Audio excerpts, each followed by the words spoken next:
You're listening to Miss Style, Strength, and Grace with Deidra Murphy. This is your one-stop shop for style, fashion, health, and fitness. Deidra's passion is to help empower women to reach their fullest potential, both inside and out. Deidra and her guests will be discussing how to develop your style, health, and lifestyle hacks to energize your day and inspire you to keep reaching higher levels of success. Deidra is a professional fashion stylist, health guru, and Mrs. Washington 2017. It's time to get open and honest with Deidra. Hey there, ladies. Today we are talking about one of my favorite topics, online shopping. As a recovering shopaholic, the UPS guy used to know me by name, and he was a daily visitor to my house. My poor little chihuahua named Tinkerbell had a daily heart attack anytime the delivery guy came.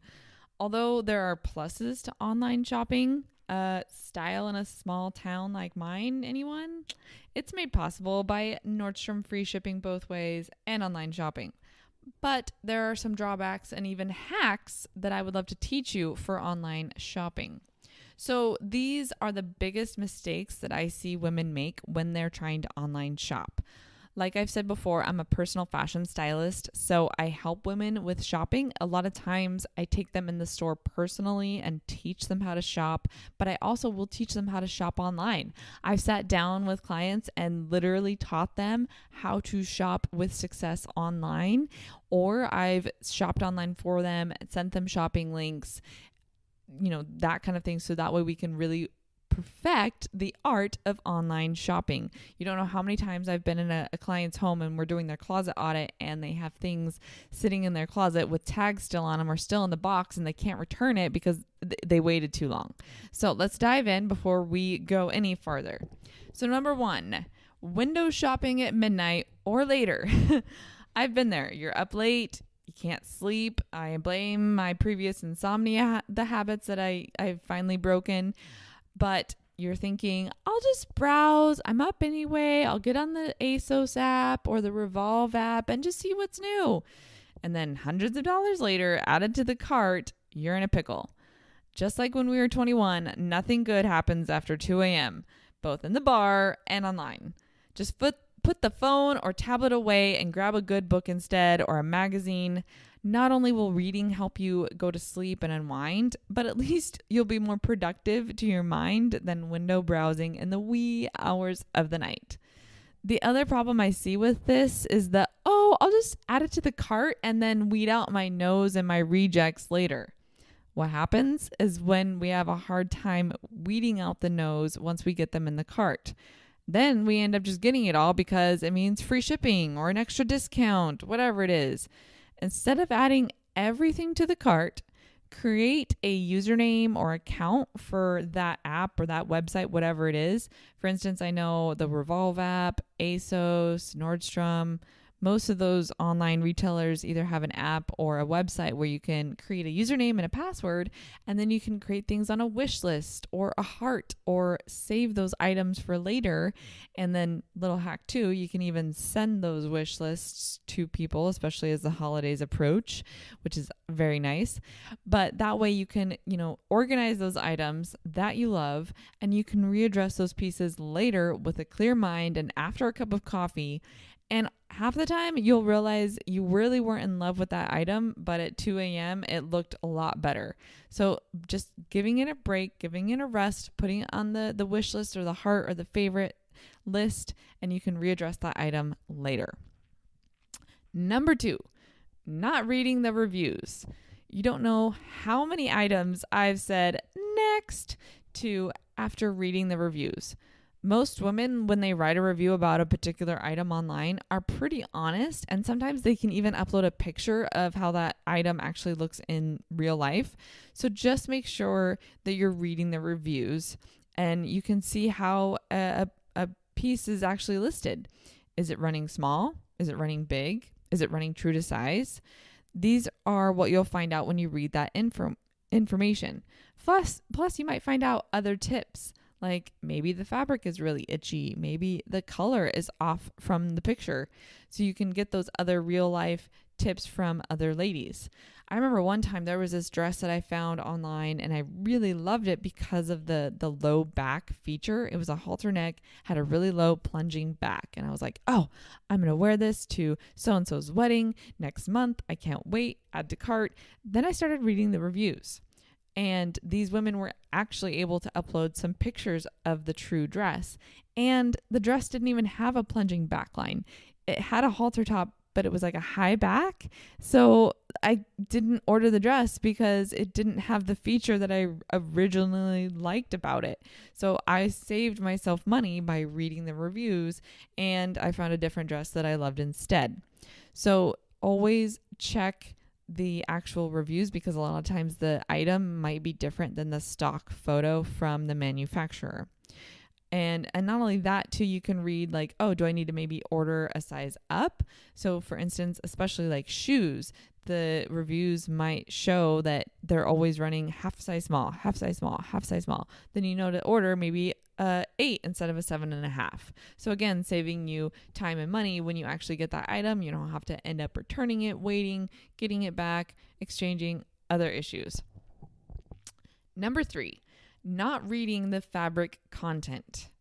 A highly edited and photoshopped picture online can look different than in person. So maybe that plush fabric looks oh so cozy, but it's actually a synthetic fiber that's going to wrinkle and it's going to not feel as cozy as that 100% cashmere sweater listed in the next item window. I recommend looking for natural fibers as much as possible. Your cottons, your silks, linen, tencel, wool, cashmere, etc. Anything that's polyester should be gauged as suspect and taken with precaution. Not that there aren't some high quality items out there that have synthetic or man-made materials, but it just always looks better online because they've polished that photo to perfection, and it's not going to be wrinkled in the photo because they've made sure that the item was steamed and or properly cared for before they took the picture. So again, proceed with caution and always read the contents of the fabric on the item listing.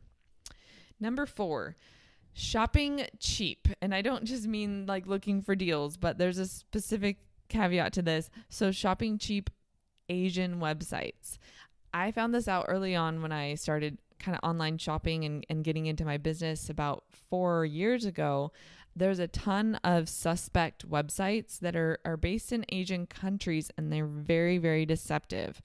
I had to learn my lesson the hard way a couple years ago when I ordered some items and they looked great on the photos, and then I got the items and they were way too small because their sizing was completely different than actual US sizing. Even though I looked at the size chart, said, oh, okay, I should be a small according to this size chart. And for some reason, it just didn't fit. They didn't look anything like they did in the picture. And not to mention, like, I couldn't get in contact with the customer service people. So I kept trying to contact them to get a return process, and they wouldn't respond back. Or when they would, it was like English that was really, really, what's the word I'm looking for? Very limited, and it was hard to be in contact with them. And because of the difficulty with getting in contact with them, oh, shocking, I missed the return window and had to eat that cost. And, I tried to resell those items, but they were just honestly so poorly made that it didn't make sense and nobody else wanted them at consignment shops or anything else. So just watch some of those sites, especially like Shein is one of them that I can think of off the top of my head. They will actually post copied items. So a lot of the times they'll take an item from a well-known designer or manufacturer and they'll use that actual picture on their website. And so it looks really nice and really pretty in the picture, and then you get it and it's a very cheaply made knockoff item. So just be careful of especially the Chinese and the Japanese based websites. Number 5, not trying everything on. So if you haven't yet, listen to my biggest shopping mistakes, and that's the one about, shopping in store. So it was my 5 biggest shopping mistakes, but I always recommend to pick a little fashion day at home. So whether you've shopped in person or online, get all those things out and try them all on again at home, put your music on, get a cup of tea or coffee, have a little fashion show session in your home with your mirror that you use all the time, your good lighting, making sure that you're seeing yourself in a consistent manner, trying those things on so you can really see, like, does this really flatter my shape, flatter my figure? Can I make it work with the other items actually in my closet? And really trying things on, even having a friend over to have that objective opinion, because a friend isn't going to want you to necessarily buy something just so she can get the commission off of you. Now, again, a friend might just say that you look good and everything because they're friends and they love you. So that's where somebody like a stylist can come in, because they are going to truly give you an objective opinion that just is in a way to make you look your best. So something to keep in mind. Number 6, not looking at the model's stats and or size conversion charts.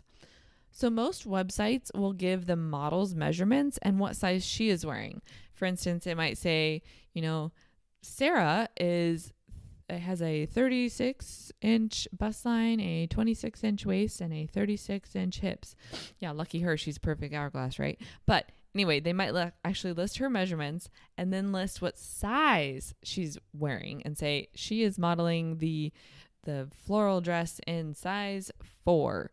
Then you might know, okay, I have, smaller measurements than her or bigger measurements than her, so I should probably size up 1 or 2 sizes and go from there.